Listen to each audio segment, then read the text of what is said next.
Yeah, my name is Brian Concannon. I'm an anti-Zionist activist. I'd just like to thank very much Anthony Lowenstein and Dianna Buttu for sharing your attendance and your knowledge with us. Great people you are. I believe there's good and bad in every race, colour and species, and good on all the good moral and ethical Jews out there. Cheers. I'd just like to say Elton John, Paul McCartney and Lady Gaga, shame on you for performing in Israel. Shame. Okay, my first question, probably best to Anthony. The first question is the only question. He had two questions. Do you think Frank Lowy is the owner of Westfield is the head Zionist and the head of Mossad in Australia? And my next question is, Got a better question. Yeah, this one's a lot better. Thanks. About the leadership of Fatah.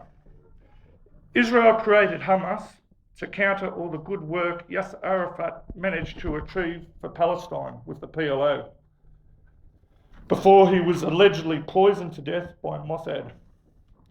Hamas eventually became pro-Palestinian instead of pro-Zionistic.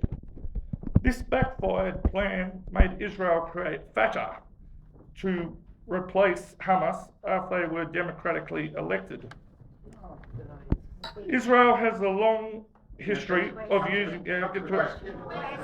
lies, deceptions, assassinations and terror, Get to the question. inside jobs and inside information to further their quest No, you have to get to the for a question. greater Israel. We're not having enough No. here. What's the question? Okay. I just posed the question. The first question, we got the first question. What's the second one? Okay. Mossad was responsible for the plane that crashed, Okay. the plane that was blown out of the sky and crashed on the Kokoda Trail, killing 9 Australians. Okay. It was used to cover up Malcolm Turnbull's involvement in the Oscar affair with Godwin Gretsch. Okay. I'm going to take the first question. Okay. My question is- I'm going to ask. I'm sorry. There was. Do you believe Mahmoud Abbas is really for Israel or the Palestinian interests? Okay. Good Who does he question. really Good represent? question. Good question. Sorry about that. You're not on this time as a speaker. Next time.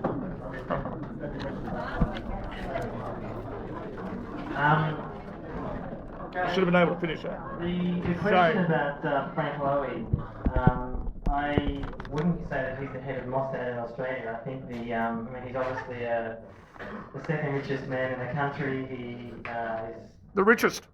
he's the richest. I think. Okay, well, the richest, second richest. He's rich.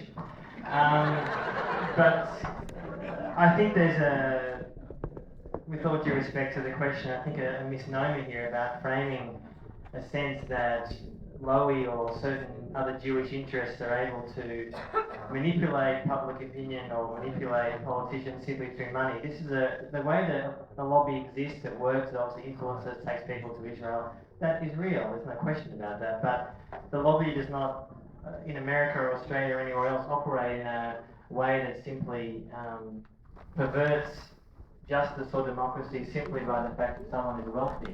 I think it's more complex than that. I don't think, there are Mossad agents in Australia. I mean, the Australian government supposedly got rid of one of them a few months ago, and I'm sure they've been replaced very quickly. But I do think it's important just to be careful how we describe Jewish power. It's real, it exists, we should talk about it, and that's why I said before the issue of how the Israel lobby works should be discussed, but I think it's important that it's not said to be conspiratorial, because in fact often it's actually quite banal. Question about.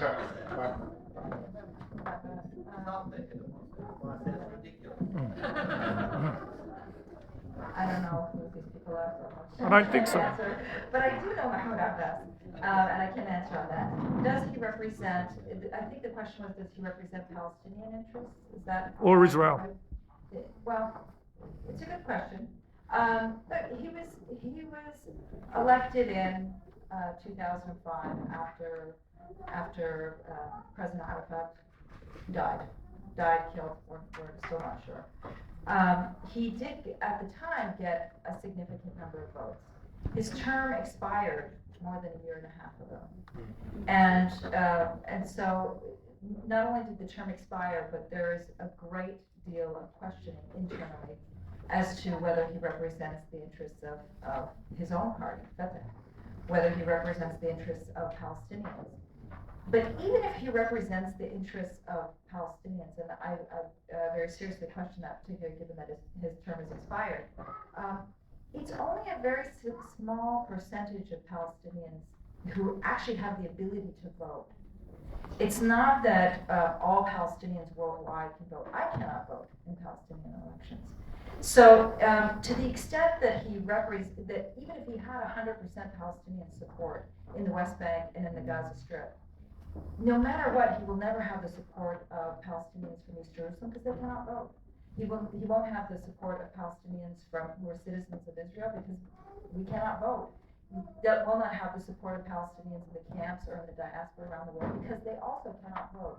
So to the extent that he represents somebody's interest, it's a very, very small and limited one.